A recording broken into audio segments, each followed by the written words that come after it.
to early morning or evening. Know the signs and symptoms of heat exhaustion and heat stroke. Wear lightweight and loose-fitting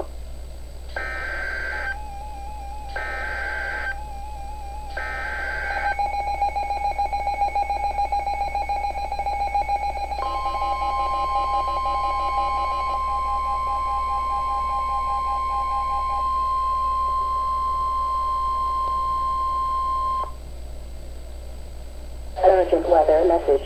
The National Weather Service in Cleveland has issued a severe thunderstorm warning for Ashland County until 6:30 p.m. Eastern Daylight Time.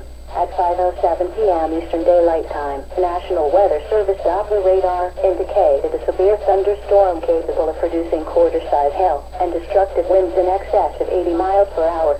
This storm was located 21 miles west of Hayesville and moving east at 40 miles per hour. Locations impacted include Ashland, Savannah, Hayesville, Oak, Loudonville. This storm has a history of producing damaging winds. Seek shelter now inside a sturdy structure and stay away from windows. Please report hail and strong winds to the National Weather Service by calling toll-free 877-633-6772 when you can do so safely. Repeating, a severe thunderstorm warning has been issued until 6:30 p.m. Eastern Daylight Time for the following county: Ashland County, Ohio.